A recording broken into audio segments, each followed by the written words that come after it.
Hello दोस्तों, आज हम पढ़ेंगे साइटोटैक्सोनॉमी के बारे में। साइटोटैक्सोनॉमी कोशिकीय संरचना और गुणसूत्रों के गुणात्मक और मात्रात्मक विश्लेषण के आधार पर जीवों के वर्गीकरण और पहचान की विधि है। यह टैक्सोनॉमी की एक उपशाखा है जो कोशिकीय विशेषताओं, गुणसूत्रों की संख्या और उनकी संरचना पर केंद्रित होती है। कीमोटैक्सोनॉमी की मुख्य अवधारणाएं और विधियाँ। पहली मुख्य अवधारणा है गुणसूत्र। गुणसूत्र कोशिका के आनुवंशिक जानकारी को संजोकर रखने वाली संरचनात्मक तत्व होते हैं और प्रत्येक गुणसूत्र में डीएनए और प्रोटीन होता है। गुणसूत्रों की संख्या अलग अलग प्रजातियों में गुणसूत्रों की संख्या भिन्न हो सकती है। उदाहरण के लिए मनुष्यों में 46 गुणसूत्र होते हैं जिनमें 23 युग्म होते हैं, जबकि अन्य प्रजातियों में संख्या भिन्न होती है। गुणसूत्रों की संरचना अगर देखें तो गुणसूत्र की संरचना में सेंट्रोमियर की स्थिति, टीलोमियर की संरचना और गुणसूत्रों को बांधने वाले विभिन्न भागों का अध्ययन शामिल होता है। दूसरी है कोशिकीय विशेषताएं। माइक्रोस्कोपिक विश्लेषण गुणसूत्रों और कोशिका का अध्ययन प्रकाश माइक्रोस्कोप या इलेक्ट्रॉन माइक्रोस्कोप का उपयोग करके किया जाता है। यह अध्ययन गुणसूत्रों की संख्या, आकार और संरचना को स्पष्ट करता है। कोशिका विभाजन।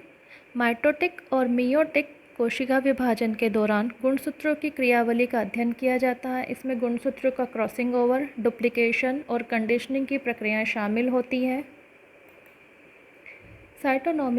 साइटोटैक्सोनॉमी की विधियाँ। पहली है कैरियोटाइपिंग। गुणसूत्रों की संख्या और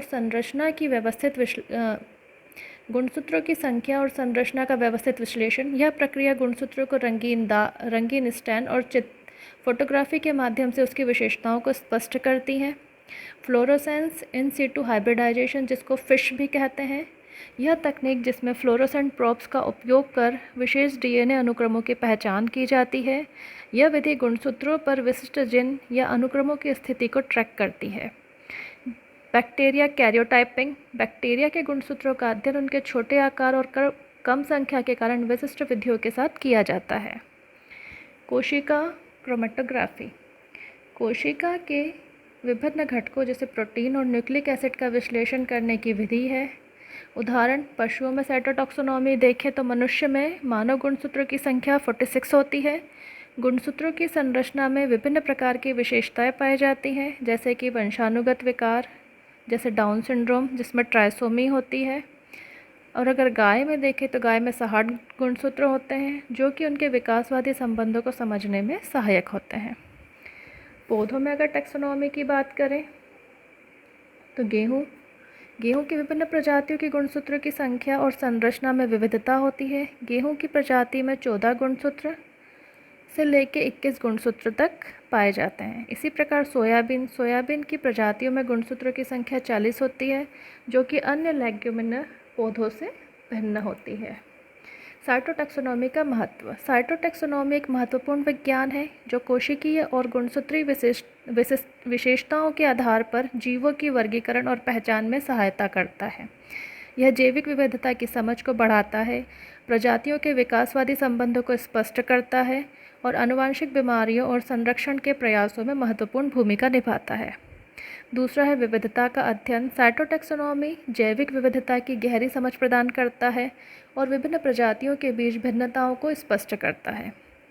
नेक्स्ट है रोगजनक विश्लेषण। आनुवंशिक रोगों और गुणसूत्रीय असमानताओं की पहचान और विश्लेषण में साइटोटैक्सोनॉमी महत्वपूर्ण भूमिका निभाती है।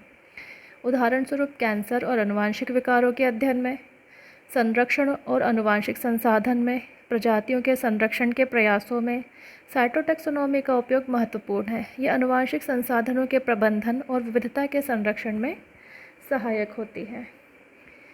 थैंक यू दोस्तों, आज हमने जाना साइटोटैक्सोनॉमी के बारे में। कल हम मॉलिक्यूलर टैक्सोनॉमी के बारे में जानेंगे। इसी प्रकार के नॉलेजेबल वीडियोस के लिए हमारे चैनल को लाइक और सब्सक्राइब करिए। Thank you.